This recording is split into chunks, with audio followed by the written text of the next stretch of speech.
Hola amigas y amigos, muy buenas tardes. Les habla César Alejandro Cairo. Yo soy alumno de la Universidad Fermín Toro, residenciado actualmente aquí en Iquique, Chile.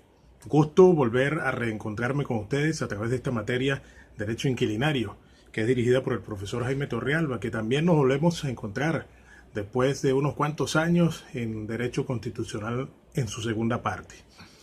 Hoy vamos a hablar sobre el arrendamiento, entre tantas cosas, también los deberes del arrendatario, el arrendador, los deberes, entre otros puntos que también vamos a tratar, que los tenemos guiados, por supuesto, lo que es el arrendamiento como tal. Y bueno, también vamos a tratar lo de la ubicación, el contrato de arrendamiento. Es una palabra que obviamente aquí en la legislación chilena se maneja mucho, ya que aquí no le llaman alquiler, aquí le llaman el arriendo como tal. Entonces, el arrendamiento es una especie de contrato por medio del cual nosotros, una de las partes contratantes, a otra, hace la obligación de una cosa o mueble o inmueble. Por cierto, podría decir que tiempo y mediante un precio determinado que esta se obliga a pagar aquella. Aquí pasa que muchas veces el arriendo se paga de adelantado y tú digamos, suples durante ese mes ese pago. No es como hacen otras legislaciones, como yo pienso o he visto en la venezolana, que el arriendo se hace o se paga el arriendo, se paga después. Aquí no pasa, muchas legislaciones como esta pasan de esa manera.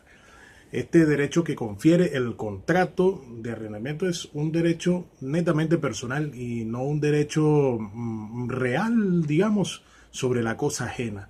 Toda vez que el arrendatario tiene solo una pretensión frente al arrendador por lo que debe gozar de la cosa. Y también carece, digamos, de un poder inmediato sobre la cosa arrendada y no puede suponer a terceros tal poder. ¿Cuáles son las obligaciones? Y vamos a hacer, digamos, una explicación. Ya hemos ahondado en este tema.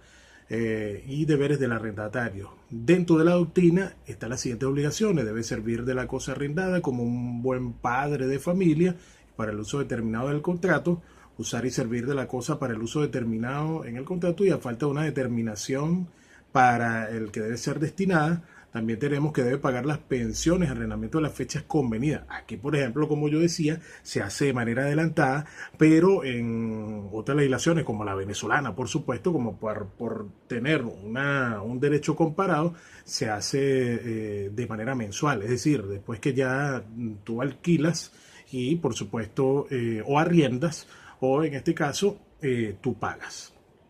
Fíjese, de pagar las pensiones de arrendamiento en la fecha determinada, como ya le habíamos dicho. Esto es una obligación súper esencial y no puede eliminarse por acuerdo entre las partes.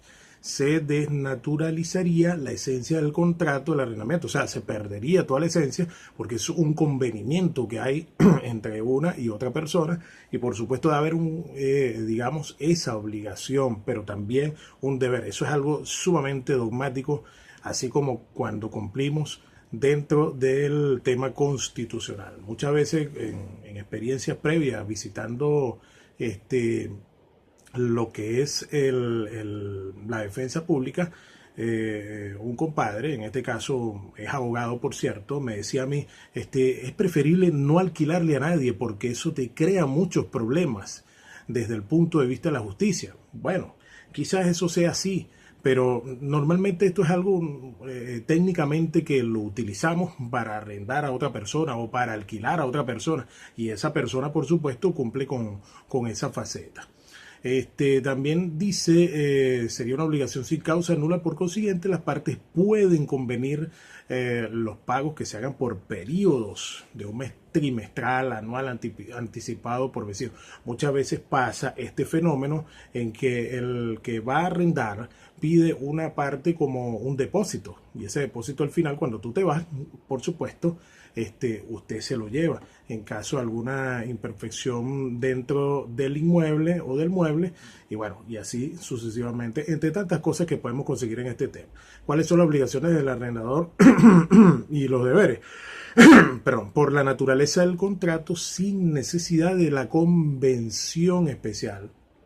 Fíjese que está obligado a entregar el arrendatario la cosa arrendada, conservada en buen estado, porque tampoco vamos a arrendar un lugar y está en malas condiciones después que tú haces el contrato y especificas de la cual tú cumples que el lugar está en buenas condiciones.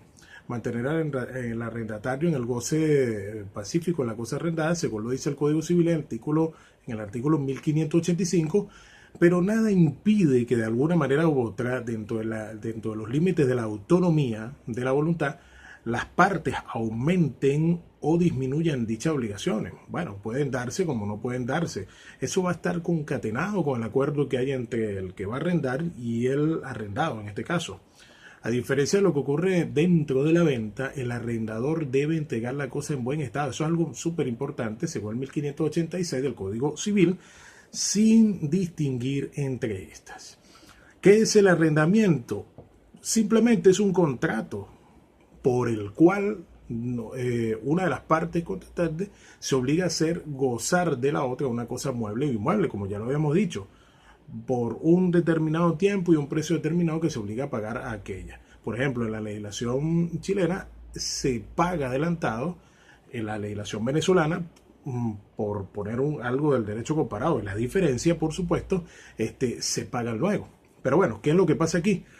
Sencillo, en este caso, aquí yo pago adelantado porque es una de las cosas o el convenimiento que hay, ¿no?